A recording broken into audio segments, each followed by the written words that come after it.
So I competed in my first ITM in 2013, and it was at Christ College after the earthquakes, as we didn't have a track available to us, and I believe that competition had the likes of Tom Walsh, Valerie Adams and Rebecca Wardell and Nick Willis, who I actually did a warm down lap with after he competed, which was incredibly cool.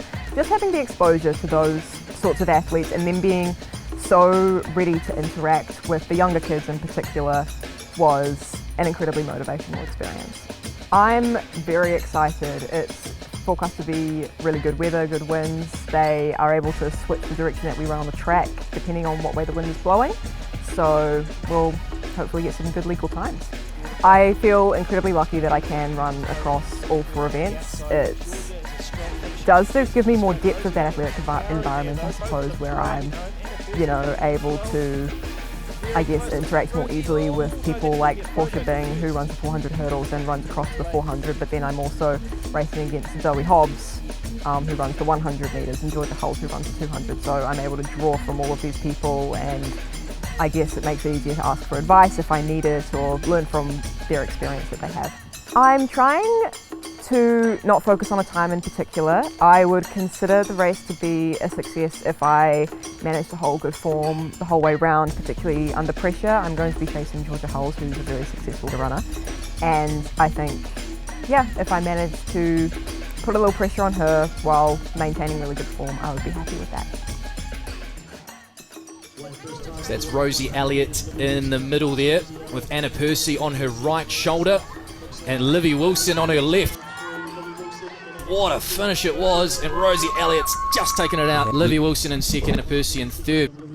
Rosie, a great run out there today. How did it feel?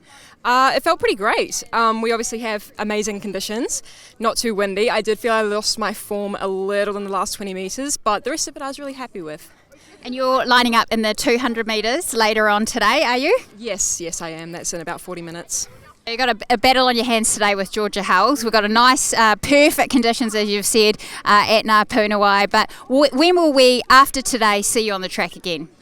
I will be competing at the Nationals in Wellington in a couple of weeks, and then after that, Sir Graham Douglas, then I head over to Australia. Well, Rosie, it's been a pleasure to see you run that 100 metres today. Good luck for the 200 and good luck for your campaign to Budapest for the 400 metres for the rest of the season. But our attention is firmly on the women's 200 metre race, and they're off. Pretty even start there. I think Georgia got a good start. Rosie's on the inside lane. Georgia Hulse in the white, Rosie Elliott in the black as they come round the bend and approach the finishing mark. It's neck and neck between Georgia in white and Rosie in black. Rosie, Georgia, not much in it at all. Hard to tell by that judgment point. I think Rosie might have just got there. What a finish. The BDO women's 200 metres to the naked eye, so hard, but I think by that smile on the face it says it all. Rosie Elliott picked Georgia Hulse and done the double, the 100 and the 200. Yeah, it felt really good actually. I had a really good bend, which isn't usually my strength, so it felt really, really nice to come off that bend strongly and still have energy to come home.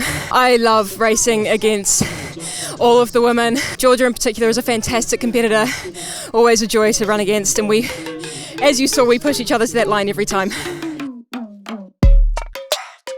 These two amazing sprinters, I've got Georgia Hulse to my right, had broken a long-standing New Zealand record. Rosie, 22.81. How does that feel to be the New Zealand national record holder into the 200 metres? Very unexpected. It wasn't the national record I was aiming for this season, so incredibly cool. Very cool. Yeah. And Georgia, impressive from you too, 22.84. How did that feel? Probably slightly less cool than Rosie, but still pretty good. Now, you've broken Monique Williams' record. Williams got off to a good start, as did Andrea Conan from Auckland in lane 5. Coming out of the first 50, Monique Williams really found her stride, and into the home straight she was heading for the win. Conan finishing in second and Nicola Healy finishing third. The official time of 23.26 seconds, also earning Monique a $1,000 bonus for the New Zealand Resident Record, to add to the national record which Williams broke in Sydney less than 2 weeks earlier. It was Kim Robertson's back, I think, 1978, so it's been standing there for a while, and it's always been my target, so it was, the right competition and the conditions on the night really came through for me to do that time. What's next for you two? When can we see you guys battle that out again?